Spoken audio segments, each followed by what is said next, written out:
"Can I sit here?" the small, hesitant voice asked.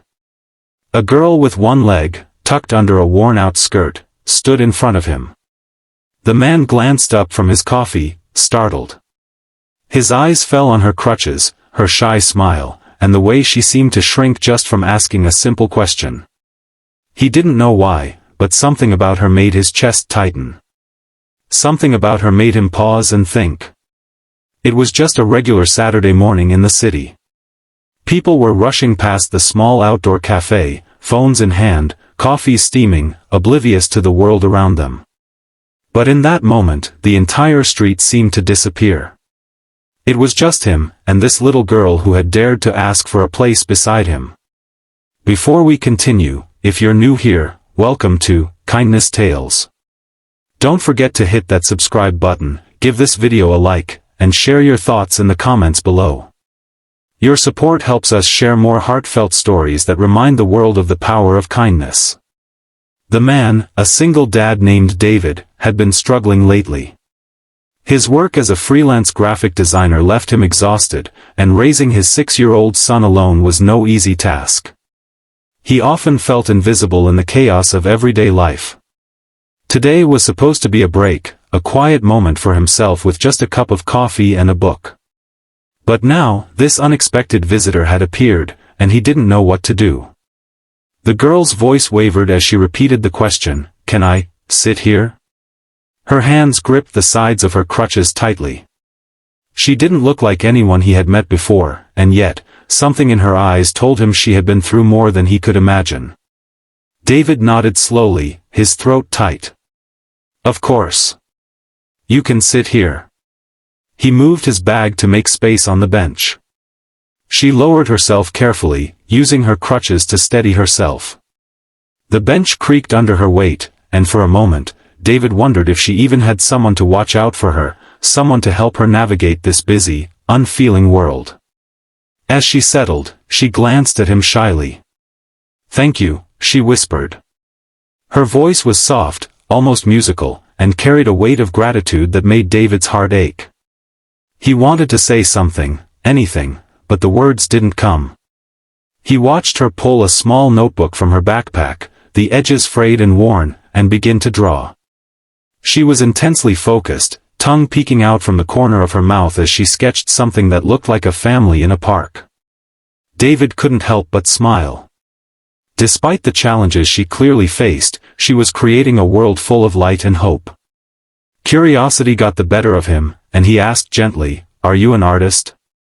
She looked up, startled, then nodded quickly.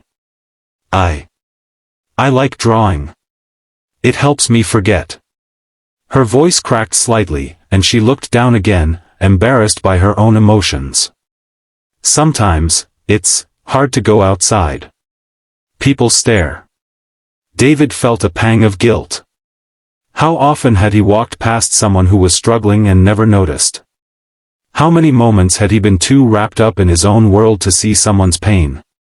He didn't want to miss this chance to make a difference, no matter how small. "Hey," he said softly, "do you want to tell me about your drawing?" Her eyes lit up just a little, and for the first time, she smiled openly. She held up the notebook so he could see. It was a picture of a girl playing soccer in a park, her leg not quite matching the other, but she was smiling anyway. There was a boy beside her, holding a soccer ball. "That's me," she said quietly. "And that's my friend. We play every day, even if people think I can't." David felt tears prick the corners of his eyes. He wanted to tell her that she was amazing, that her courage was inspiring, but he simply nodded and said, "That's beautiful. I love it." The girl's smile widened slightly. "You really mean it?" she asked, almost in disbelief. "I really mean it," David replied. There was a silence that stretched between them, not awkward, but comfortable, like two souls recognizing each other's struggles without needing words. Then the girl looked down at the ground, hesitant, and asked a question that made David's heart stop. "Are you alone?" David felt the weight of her question. Of course, She didn't know anything about him, yet she somehow sensed the loneliness that had been gnawing at him for months. He nodded slowly. "I am." She nodded back, understanding. And then, with a bravery that startled him, she said, "It's okay. Sometimes, being alone can be good. You notice things. You feel things." David was speechless. A little girl, smaller than his own son, was giving him advice about life, about noticing the world, about the importance of feeling even when the world seemed indifferent. He felt like the universe had sent her for a reason. Over the next hour, they shared a quiet conversation. She told him about her school, her favorite subjects, and how she loved drawing more than anything else. David shared stories about his son, about the little things that brought him joy, about the struggles of parenting alone. It was a connection neither of them expected, and yet, it felt natural, like they had known each other much longer than an hour.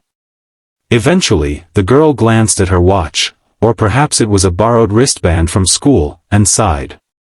"I should go," she said, standing with effort. David offered his hand to help her steady herself, and she accepted it gratefully. As she prepared to leave, David realized he couldn't let this moment slip away. "Wait," he said. "Do you want to come back here next week? We could draw together, or just talk." Her eyes widened, a mixture of surprise and hope. "Really?" "Really," David said firmly.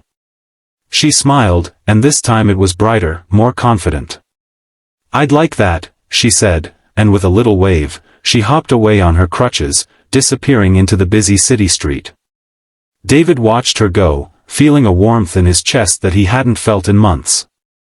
It wasn't just the act of kindness he had extended, it was the recognition that even in the smallest moments, we can make a difference in someone's life.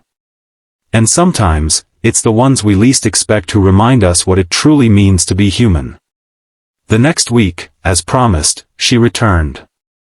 This time, she brought her sketchbook full of drawings, and David brought his son along. They spent hours creating, laughing, and sharing stories. The park outside the cafe became their small sanctuary, a place where kindness and understanding flowed freely, unjudged and unmeasured. Word of their little meeting spread slowly, unnoticed by most, but it didn't matter. What mattered was the connection, the shared humanity, the acknowledgement that even a single act of kindness, a smile, a listening ear, a simple invitation to sit, could ripple outward, touching lives in ways that could never be measured. Months passed, and the girl began to flourish in ways David hadn't imagined. Her confidence grew, her laughter became louder, and she began to participate in more activities at school. David noticed the change, but more importantly, so did she.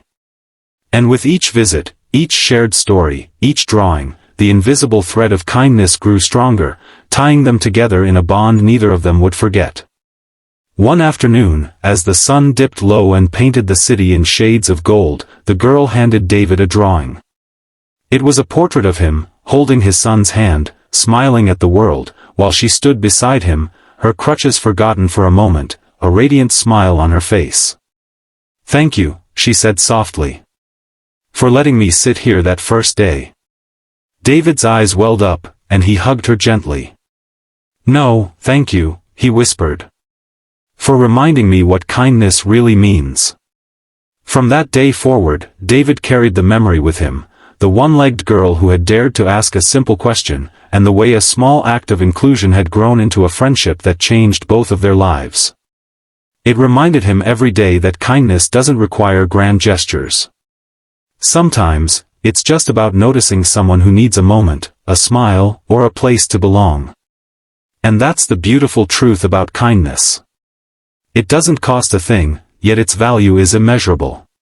It can heal wounds, spark joy, and connect souls across ages, backgrounds, and experiences. All it takes is the courage to care, to pause, to see the person in front of you and say, "You matter. You are seen. You are welcome." So the next time you see someone alone, struggling, or overlooked, remember David and the girl who asked to sit beside him. You might not realize it in the moment, but your small act of kindness could change a life forever. Because sometimes, all it takes is one moment.